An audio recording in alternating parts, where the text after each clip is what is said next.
I helped my widowed neighbor with groceries for years. One day she accused me of stealing from her safe and called the cops. I pleaded. You know I'd never do that. She spat. You've always wanted what I have. As they handcuffed me, I cried out.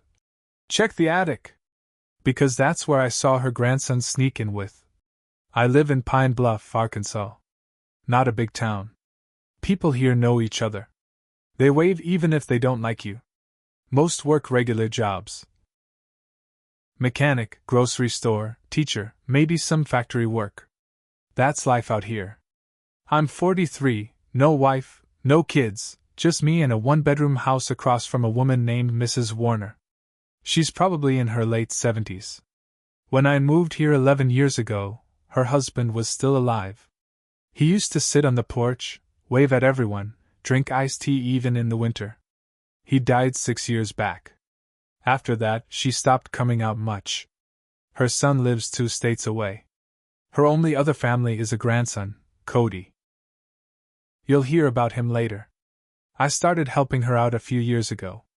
At first, it was small things. Carrying groceries in. Taking her trash to the curb. One time she slipped on ice and I helped her up. After that, she started asking for more help, changing light bulbs, fixing the fence, unclogging her sink. I didn't mind. She reminded me of my grandma. She always thanked me. Called me her angel. Sometimes she'd bake a pie or hand me $5. I never took the money. It felt wrong. Cody came around every now and then. I didn't like him. First time I met him, he asked me if I knew how to get pills for back pain. He was twitchy, always looking around like someone was chasing him. Mrs. Warner said he'd had a rough life. I kept my distance. But I'd see him sneak in and out of her place at weird hours. Sometimes he'd be gone for months. Other times he'd show up out of nowhere, stay a couple days, and leave just as fast. I never said anything to her about it. Didn't feel like my place. Then came that Tuesday in March. It was just after 3 p.m. I got off work early from the body shop. Things were slow, and my boss told me to take the rest of the day. I stopped at the gas station, grabbed a Gatorade, and decided to check on Mrs. Warner. Her front door was cracked open. Not wide, but enough to notice. I knocked and stepped in. The living room was a mess. Drawers yanked out. Couch cushions everywhere. Picture frames on the floor. I froze. Then I saw her standing near the couch, holding a small safe. It was open and empty. She looked at me like I'd just stabbed her. You took it, she said. I thought she was joking. I laughed a little, nervously. What are you talking about? Her hand shook as she pointed the open safe at me. My cash. The deed. Will. My husband's watch. Everything. You took it. I swear I didn't, don't lie to me, she yelled. I just stood there. This woman had cried in front of me when her dog died. She'd hugged me after I helped fix her roof. Now she was looking at me like I was trash. You've always wanted what I have, she said. You wanted this house. You were waiting for me to die so you could swoop in. That hit me in the gut. I couldn't even speak. She pulled out her phone and called the cops. I want to report a theft, she said. I know who did it. He's standing in my living room right now. When the police showed up, they didn't waste time. One asked for ID. Another asked if I had a key to the house. Yes, I said. She gave it to me. Months ago. That made it worse. They looked at each other like that sealed it. Mrs. Warner told them she left the house for groceries that morning. When she came back, the safe was open and everything inside was gone. She said she hadn't let anyone in. Said I was the only one who had a key. Ma'am, one of the officers said. Does anyone else have access to the house? Any family? She paused. Then said, just my grandson Cody. But he hasn't been here in weeks. That was a flat-out lie. I saw Cody 2 nights ago, around 11:30 p.m., sneaking into her backyard with a flashlight and a black duffel bag. I thought maybe he was looking for a place to crash. I didn't want to get involved. I should have said something. When they started cuffing me, I panicked. "You're making a mistake," I yelled. "I didn't touch anything. Sir, you have the key?" "She's saying you're the only one who's been inside." "No. Her grandson. Cody. He was here 2 nights ago. I saw him sneak in. Check the attic." The room went quiet. One of the cops looked at the other and said, "You check?" "No attic access downstairs." So they went up. 10 minutes passed. I could hear them moving around above. Then they came back down, one of them holding a black duffel bag. Inside was the money, jewelry, documents, all of it. Mrs. Warner's face went pale. She dropped to the couch. "Oh my God!" she whispered. He said he just needed to sleep for a night." She looked at me with tears in her eyes. "I'm sorry. I didn't know. I didn't think." I walked out without saying a word. They uncuffed me. No apology. Just, "You're free to go." Back home, I sat on my couch, staring at the floor. Everything hurt. Not just the wrists from the cuffs. My heart felt cracked. She didn't trust me. After everything, she thought I was just using her.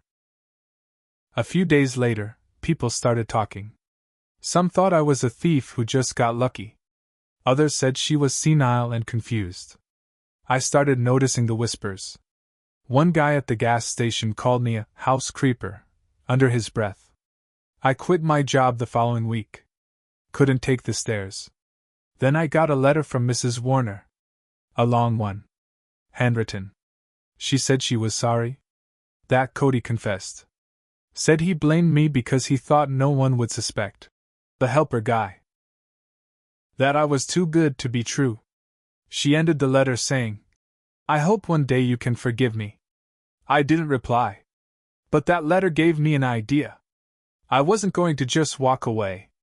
This wasn't over. I kept that letter on my kitchen table for a week. Every time I sat down for coffee, it stared at me. Her words rolled around in my head. "I hope one day you can forgive me." She didn't lose her house. She didn't go to jail. She didn't lose her good name in this town. I did. I got fired from the body shop, even though they never gave a reason. But I knew. They didn't want the guy who got arrested at the old lady's house touching people's cars. They smiled when they let me go. Real polite. Like they were doing me a favor. My neighbor across the street, Mr. Redmond, used to invite me over to watch football on Sundays. He hasn't looked me in the eye since. I caught his wife pulling her kid away when I walked past. I spent days trying to move on. Looking for work in the next town over. Cutting back on expenses. But I kept thinking about Cody. He didn't just steal from his grandmother. He didn't just hide the stuff in the attic. He let me take the fall. And she let it happen, too. She didn't hesitate. She called the cops on me faster than I could blink. After years of helping her. All it took was a little panic, and her true opinion of me showed up fast. So I started digging. I knew Cody was staying somewhere in town. He always circled back here when he needed money or was hiding from something. I figured he wasn't far. Took 2 weeks before I found out he was crashing in a condemned house behind the old tire shop off Grant Street. I saw him walking out one night with a hoodie pulled up and a cigarette in his mouth, limping like he'd injured his foot. I followed him. Not close enough to spook him. Just close enough to see where he was going. He met up with 2 other guys behind the liquor store. They were swapping something, probably pills. Cody laughed, shoved one of them, then lit another cigarette. That night, I went back to that condemned house. Busted out windows. Trash inside. Needles. Broken furniture. I found a backpack under a ripped mattress. Inside was a cell phone, some old mail, and a spiral notebook full of scribbled notes about places and names. Almost like a list of people who owed him, or who he owed. He'd written my name. Twice. Once with a circle around it, and once next to the words. He'll never know. That was it. The switch flipped. I wasn't going to sit around while the whole town whispered about me and he kept walking free like nothing happened. I went back the next day. Waited in my truck outside the liquor store. I didn't plan on doing anything stupid. I just wanted him to see me. Cody stepped out with a brown bag and spotted me sitting there. He froze. I rolled down the window and said, "We need to talk." He took off. Didn't even say a word. Just ran. That told me everything I needed to know. Later that night, I filed a report at the sheriff's office. I brought the notebook, the letter from Mrs. Warner, and a written statement about what happened that night. The deputy took it, barely looked up. "This sounds like something you should talk to a lawyer about," he said. "We already cleared the theft case." But he set me up. "I get that, but unless he confesses or you've got proof, we're not reopening anything." I left the station furious. I sat in my truck gripping the wheel so tight my knuckles turned white. That's when the idea came. I couldn't make the cops help me, but I could make the town see the truth. I called Mrs. Warner the next morning. She sounded nervous when she answered. "I think it's time we talk," I said. She hesitated. I said I was sorry. "I'm not calling for an apology. I'm giving you a chance to fix it." "How?" "Come with me to Pastor Fielding's church Sunday. Tell the truth. About what Cody did. What he confessed. What really happened." Silence. Then, I don't know if I can. You let me get arrested. You watched it happen. You let people think I was a thief. If you don't clear my name, I will." She said, "I'll think about it." And hung up. She didn't show up on Sunday. So I went without her. After service ended, when folks were milling around the front steps, I stood up and told the whole story. From the beginning. People stared. Some looked uncomfortable. Some looked mad. I told them about the attic. The safe. The cops. How I screamed Cody's name while they cuffed me. I pulled out the letter and read part of it out loud. Then I said, "She didn't speak up. He didn't confess to the police. And I'm the one who lost my job, my friends, and my peace of mind." No one said anything for a long time. Then Pastor Fielding nodded and said, "You deserve better." I walked out and left them standing there. 2 days later, someone threw eggs at Mrs. Warner's house. She called me crying. Left a voicemail. This is all going too far. People think I'm some kind of monster. I didn't respond. Next morning, I got a knock on the door. It was Cody. He looked rough. Thin. Sweaty. Twitchy. Like he hadn't slept in days. He stepped up close and said, "You need to shut your mouth." I said, "You need to get off my porch. You think you're better than me, just 'cause you play the good neighbor? You don't know me, man." "You're right. I don't. But I know what you are." He laughed, but it didn't sound real. More like he was trying to scare me. "You want to play games?" he said. "Fine. Let's see who people really believe when this all comes crashing down." He walked away, muttering something I couldn't hear. That night, someone slashed my truck tires. I have cameras on my porch. And I got it all. I reviewed the footage 5 times. The porch camera caught everything in perfect clarity. Cody walking up in that same dirty hoodie, checking over his shoulder, then stabbing each tire on the driver's side with a pocket knife. He didn't even bother to cover his face. At the end, he looked up right into the camera. Smirked. Flipped it off.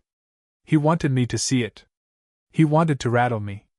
And I'll admit, for a moment it worked. But then something inside me settled. A cold, steady kind of focus. I printed screenshots of the video. Still frames of his face. The knife. The license plate on the beater car he drove off in. I took everything back to the sheriff's office. The same deputy from before looked them over, eyebrows rising. "Well," he said, flipping through them slowly, This is different. Are you pressing charges this time? I asked. We'll pick him up, he said. It's property damage. We can't tie him to the theft without more, but this? He tapped the photo. This is enough for a few days in lockup. Good. Let him stew. They arrested him that night. I know because I watched it happen. His car got pulled over right outside that same liquor store. 2 squad cars. Cuffed on the sidewalk. Head down, saying nothing. Word spread fast. This is Pine Bluff, after all. People who once crossed the street to avoid me were now walking up to ask, "Did that boy really slash your tires? Or, is it true he framed you for that robbery?" I didn't give them much. Just, "You'll see what's true soon enough." I wasn't done yet. The next day, I got a visit from someone I didn't expect. Mrs. Warner. She looked tired. Smaller. She was holding a Tupperware of banana bread. I didn't invite her in. I stood in the doorway, arms crossed. "I wanted to say sorry again," she said. "For everything. I should have believed you." I didn't answer. She looked down. "Cody called me from jail. He said you're trying to ruin him. Said you've turned the whole town against us." I raised an eyebrow. He ruined himself. All I did was show people the truth. She nodded slowly. "He said some things? About the attic. About how he knew you had that camera on the porch. Said he wanted to spook you." I waited. "He also said he didn't work alone that night." My stomach sank. "What do you mean?" She looked up. Her hands were shaking. "He said he got the safe open because he had help. Said someone gave him the code. Someone who'd been inside a lot." That was the first time it crossed my mind that it might not have been just Cody. "Who?" I asked. She didn't say anything. "Who gave him the code, Mrs. Warner?" She finally whispered, "Darla." I blinked. "Your home nurse?" She nodded. "She's been with me a long time. Thought I could trust her." I remembered Darla. She came twice a week. Short woman, red hair, real chatty. Used to smile at me when we passed each other on the sidewalk. Never thought twice about her.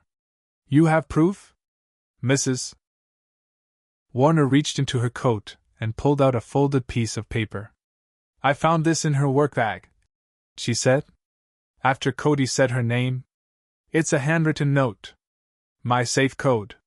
With TV cabinet written underneath, exactly where I used to keep the instructions for it." I took it. "Why are you bringing this to me?" I asked. She looked ashamed. "Because I don't know what to do. And I thought maybe you could help me fix this." "Really fix it?" I stared at her. Then I said, "You don't get to come to me like this and expect me to clean up your mess again." She looked like she was about to cry. "I need your help," she whispered. I didn't answer. I took the paper and closed the door. Inside, I sat on the couch and thought long and hard. I had a solid case against Cody now: property damage, confession, motive. But if Darla was involved, if she gave him the code, and Mrs. Warner had written proof, that changed everything. I called a friend of mine from high school, Jeremiah. He's not a cop, but he works at the courthouse. Knows how things move behind the scenes.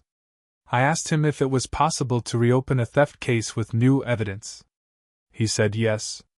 Especially if you have multiple people involved and a new witness. But here's the thing that didn't sit right with me. Mrs. Warner didn't sound surprised when she told me about Darla.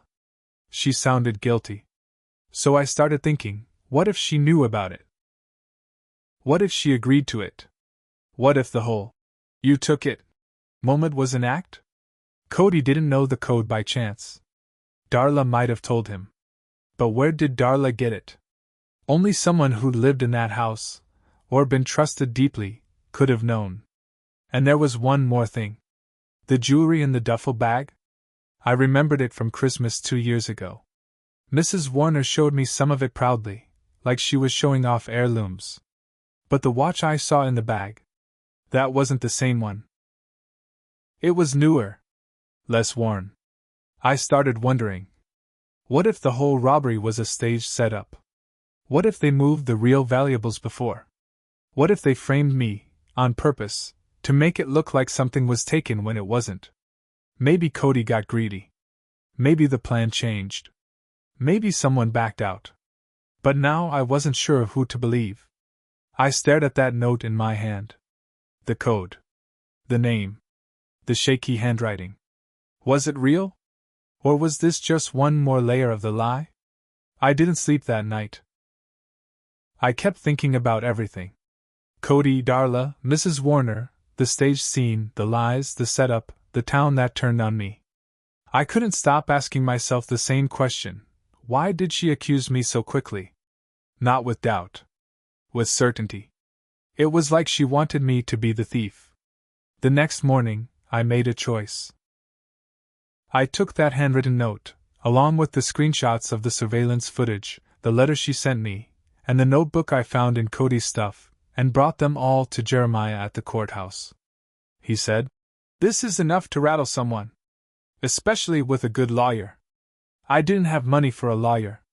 But I had something better. A reputation they already ruined. So I started talking. Not just to friends. Not just at church. I filed a civil suit. Against Cody and Mrs. Warner. The grounds? Defamation. Emotional distress. False accusation. Job loss. And wrongful arrest based on intentional misleading information. She claimed she thought I stole the items. But I had her letter. In her own handwriting. Cody confessed everything. I should have believed you. She knew it wasn't me. Still called the cops. Let them cuff me. She gave her grandson the benefit of the doubt. Not me. When I served her the papers, she looked like she was going to faint. Her lawyer called mine a few days later, tried to settle quietly. But I refused. I wanted this public. The hearing was set. People from all over town came. You'd think nobody had anything better to do, but this was the juiciest thing to hit Pine Bluff in a while. Under oath, Mrs. Warner admitted she had doubts about me before the theft. That Cody had told her things. That I'd been inside the house. Too often. Her own words made it clear. She assumed the worst without evidence, and gave my key to the police as proof. Her lawyer tried to play the elderly confusion angle. Didn't work. Then came the twist. When they brought Darla in for questioning, she cracked. Hard. Turns out, Cody had convinced her to help. Told her his grandma was senile and hiding valuables he deserved. Darla didn't break into the safe, but she found the instructions in the TV cabinet, copied the code, and gave it to Cody in exchange for a cut of the cash. When Darla found out Cody blamed me, she panicked. Hid the paper. Hoped it would blow over. But she didn't know Mrs. Warner had found it. Once Darla testified, the whole thing unraveled. Then Cody's lawyer made a huge mistake. He claimed Cody had never confessed. That Mrs. Warner must have lied about the letter. So I pulled out the voicemail Cody left on my phone after he slashed my tires. I played it in court. You think you're better than me? You don't know me, man. You gonna run your mouth like that? We'll see who they believe when this all comes crashing down. That voicemail destroyed their case. The judge didn't even let it go to full trial. He ruled in my favor on the spot. Awarded me damages. Enough to cover my job loss, legal fees, and then some. The official number? $92,000. Cody got hit with 2 criminal charges, vandalism and conspiracy to commit theft. He took a plea deal and got 18 months in county lockup with mandatory rehab after.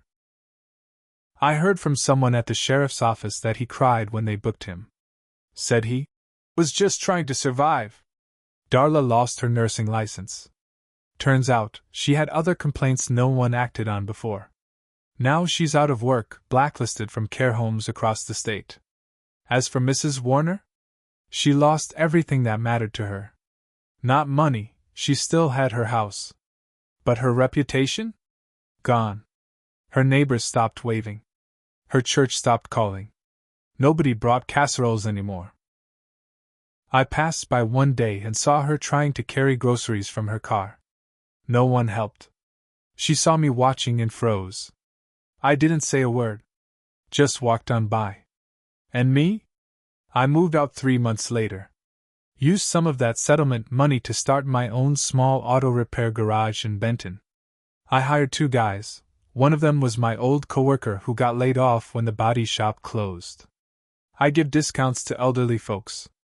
Not because I trust them, but because I still believe in helping people, even when they don't deserve it. I learned a lot through this. Some people will look you in the face and still choose to lie. Some people will throw you under a bus to protect the wrong ones. But if you stay patient, keep your eyes open, and wait for your moment, you get the last word. And sometimes, it's not just revenge. It's justice.